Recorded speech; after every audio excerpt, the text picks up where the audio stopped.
लेकिन एक यह भी बात है मित्रों कि यदि कोई व्यभिचारी व्यक्ति जीवन भर व्यभिचार या फिर कुछ समय तक व्यभिचार करता रहा हो और जिस दिन उसकी समझ में कुछ आ जाए या फिर जिससे कोई उसको ऐसा व्यक्ति मिल जाए कि उसे इस चीज़ की परिभाषा समझाए और उसकी समझ में आ जाए, तो जितना उसका फल बनता है, जितना उसका दंड बनता है, तो उसके हिसाब से सज़ा बनती है।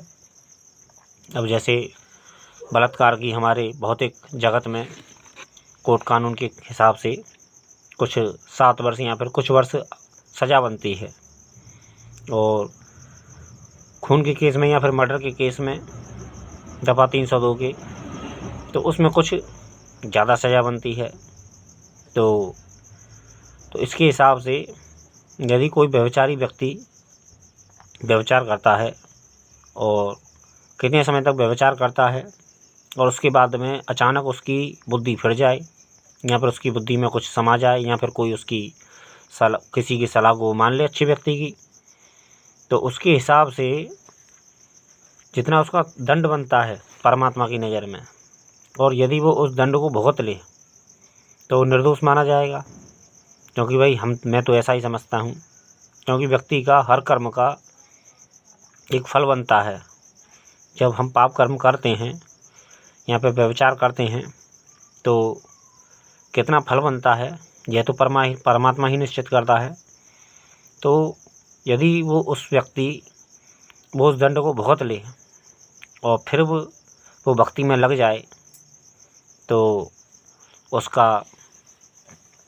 उसकी तरक्की फिर तो हो सकती है। यह तो एक कानूनी नियम है कि जो व्यक्ति अपना दंड भुगत चुका है तो वो निर्दोष हुआ। तो उसके हिसाब से, और यदि फिर वो परमात्मा का नाम ले या फिर परमात्मा की साधना करे या फिर अध्यात्म में उतरे, तो उसकी गति बनती है और गति होती भी है। यदि हम पाप कर्मों का अपना फल भुगत लेते हैं तो भाई फिर हम अध्यात्म में आएँ या फिर परमात्मा के क्षेत्र में आएँ तो तरक्की तो होनी इसकी निश्चित है। तो मित्रों, मेरा ऐसा ही मानना है, और मैं जहाँ तक जानता हूँ मित्रों, मैं अपने विषय में बताऊँ, मैं हर उस मार्ग से गुजरा हूँ। मैं एक सांसारिक व्यक्ति हूँ और मैं अपने जीवन में मैंने शुरू से ही अपने यह विचार रखा है कि इस जगत में ना कोई चीज़ गलत है ना कोई चीज़ सही है। परमात्मा ने जो भी बनाया है इस जगत में, वह व्यक्ति कुछ ना कुछ अर्थ तो रखती है। जो भी उसने वस्तु बनाई है या फिर जो भी उसने चीज़ बनाई है या फिर जो भी उसने बनाया है इस दुनिया में, उस चीज़ का कुछ ना कुछ अर्थ तो होता है। और मैं अपने हर उस मार्ग से निकला हूँ मित्रों। मैंने आध्यात्मिक पुस्तकें भी पढ़ी हैं और पुराण वगैरह भी पढ़ी हैं, और या फिर वैसी किताबें आती हैं जिसे लोग गंदी पुस्तकें कहते हैं या फिर सेक्स की पुस्तकें जो आती हैं, मैंने वो भी पढ़ी हैं अपने जीवन में। क्योंकि हर जीवन में मेरा अपना एक ऐसा मानना है कि मुझ पर तो शुरू से ईश्वर की कृपा रही है, तो हर विषय का कुछ ना कुछ, हर विषय एक ना एक सिद्धांत तो रखता है और हर विषय अपने आप में एक अर्थ रखता है। और कभी कभी हमें गलत चीज़ों से भी कुछ सीखने को मिलता है। ये व्यक्ति के ऊपर निर्भर होता है कि वो किस चीज़ को किस मायने से देखता है। कोई व्यक्ति कि एक ही चीज़ को हम अलग अलग मायने से देखते हैं। और तो मित्रों, मेरा ऐसा मानना है, मैं हर उस मार्ग से गुजरा हूँ मित्रों, जो मैं अपनी बताऊँ कि उन गलत कर्मों से तो खैर नहीं गुजरा मैं। व्यभिचारी तो खैर मैंने अपने जीवन में व्यभिचार तो खैर नहीं किया था।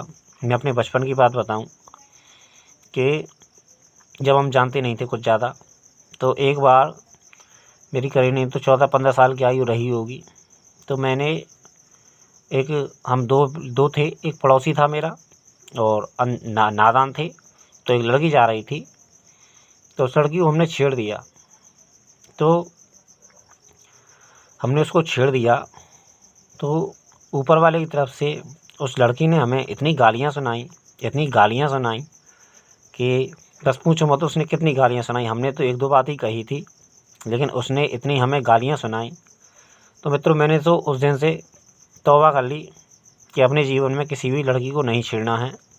और मैंने आज तक अपने जीवन में कभी किसी लड़की को छेड़ा नहीं, क्योंकि कौन सुने एक बात कोई किसी से कुछ कहो, और इससे होता क्या है, किसी को छेड़ने से होता क्या है। बहुत से लोग ऐसा करते हैं कि चलती हुई लड़की को छेड़ देते हैं। हम भी देखते हैं अपने जब आते जाते हैं कई रास्तों पे, तो बहुत से लोग, आप भी देखते होंगे एक दूसरे पे, आपकी हर जगह ये चीज़ें होती हैं थोड़ी बहुत, ऐसी बात नहीं है।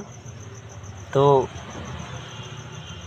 मैंने उस दिन के बाद में कभी यह और व्यभिचारी मैं कभी अपने जीवन में रहा नहीं, और ना ही मैंने कभी अपनी लड़कियों को छेड़ा है, और ना ही कभी किसी के साथ संबंध बनाया है।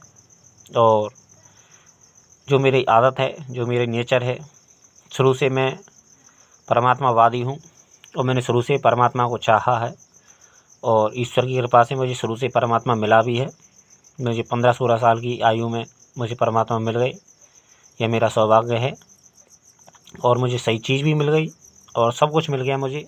अब जीवन में केवल कुछ चीज़ें बाकी हैं मेरे जीवन में, क्योंकि तजुर्बा मुझे जितना पाना था मैंने अपने जीवन में, तजुर्बा तो मैंने पा लिया, और बहुत कुछ पा लिया मैंने अपने जीवन में। अब केवल मुझे सफलता अर्जित करनी है अपने जीवन में। तो उसके विषय में ठीक है मित्रों।